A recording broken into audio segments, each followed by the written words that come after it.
Michael, what was it, do you think, about the first half that was just so off for the team? We just didn't come in ready to play. We took our opponent lightly, but at the end of the day, these are NBA players, and they're really, really good players. And if you do that, what happened in the first half will happen every time. What was it like for you just being out there with Jontay tonight and also seeing him battle Nicola? Yeah, no, I was really, really proud of Jontay. Not only just happy for him being out there, but also, the way he played. I should have told the coaches beforehand. They said it was on me that he hit all those threes because they didn't know he could shoot as well as he can. But Jontay's always been like an on-par shooter with me, to be honest. When we shoot in the gym, just me and him, he's shooting just as good as me. So he can shoot 40% in this league. I think 40% plus in this league is a big man. So I was happy for him the way he battled Nicola, some of those possessions. It's some of the best I've seen someone battle Nicola, and then Nicola still ends the game with 35, 17, and 12. So it just shows how special Nicola is. But as far as Jontay goes, he was balling, and it really was a cool moment for us to be out there together. When you sort of reflect on your path to the NBA and now kind of coming full circle to be able to play again with your brother, just how emotional does that make you, or are you kind of past that point of your career? Yeah, we got that moment in Memphis when he played in Memphis at one point, but he's dealt with a little trouble staying healthy since. But it's no surprise to me that he's out there. Jontay was he was one of the best players I ever played with growing up, and he classed up to play with me in college. We didn't get to play together, but he made the game so easy for me since we started playing together at 4th or 5th grade. So I've been telling our GM and them how good Jontay was. He played with us summer league. That's when I first was telling him about Jontay. But I think he was still struggling with some stuff. But now he's a really good player, really good passer, can shoot, can play defense. He's one of those guys that makes the game easy for other players. So it definitely is an emotional moment every time you get to play on the same NBA court as your brother.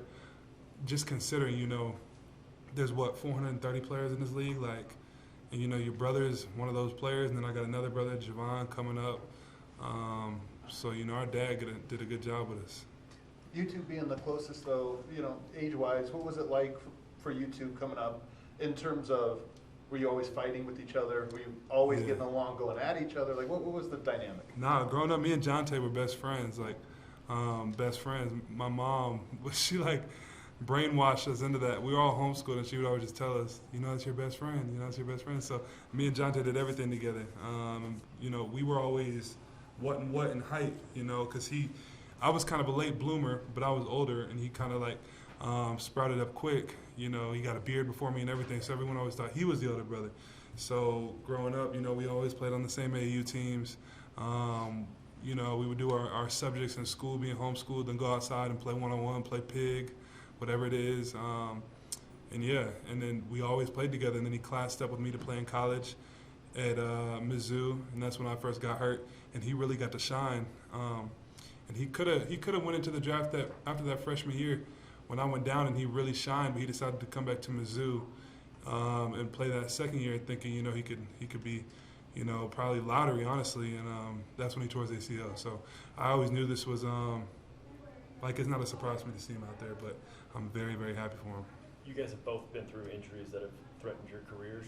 Is there any part of you that thinks things might have been different if you didn't have the other to lean on in those tough times?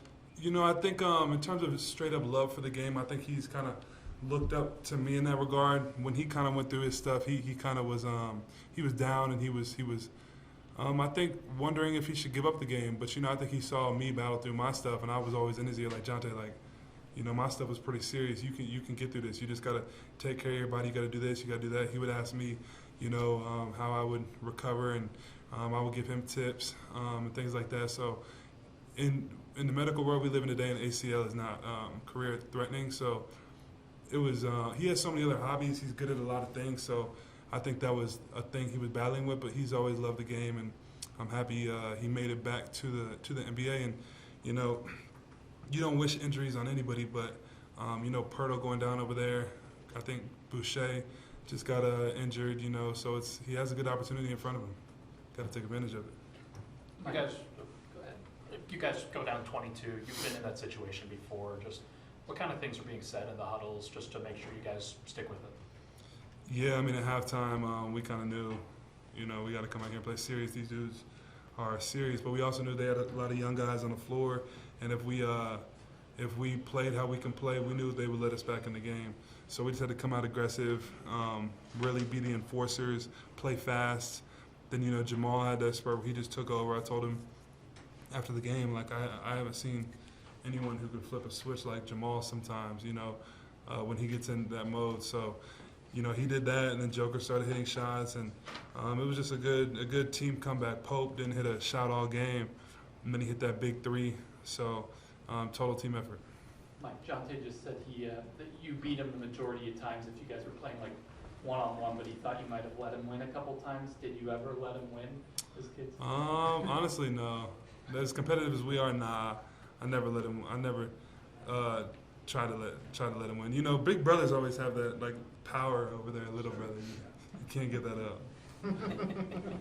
How cool was it to exchange jerseys after the game? Yeah, this is actually my second Jontay Porter jersey. He gave me one when he was playing in Memphis. So he had a short spurt there. Wasn't really in the rotation much. I think we blew them out that game. He got to come in at the end. But to actually be on the court and play significant minutes with him and be on the court when he's hitting big-time threes to keep his team, change the momentum and things like that, that was cool. Because, like, part of me genuinely wanted him to, like, make every shot. You know what I mean? And then part of me wanted, obviously, him to miss. So it was a weird kind of feeling, for sure. Michael, to the total team effort comment, like it was apparent in the playoffs how connected and like just how perfect all the pieces of your starting five fit. Does it feel like maybe even you guys are like more understanding of like that pass it Jamal had you in the corner in case it just kind of feels like you all kind of know where the other person is going to be at all times? Yeah, man, our starting five is special because I think in the NBA now, like, I don't think it's all about talent. You know, which team is more talented that you put on the floor. I think it's honestly how the pieces fit as well. And you know, Calvin Booth and you know Tim Conley when he was here, they did a great job putting pieces together that fit. Bringing Aaron Gordon in, like you couldn't find a better partner for Nikola. I think Jamal and Nikola over the years have just gotten better and better chemistry-wise. And then you know I came in later and tried to you know mold my game to play with those guys because I've never played the way that I'm, you know, learning to play with these guys. So everyone is sacrificed in some way, and then you bring a Pope, one of the best defenders in the league, who's a knockdown shooter. It's just, yeah, we love playing with each other. Why do you think Nicole and Aaron are so perfect for each other? I just think the way Nikola passes, to have a lob threat that is athletic enough to dunk everything, but strong enough to also dunk like on people when they rotate over to Joker.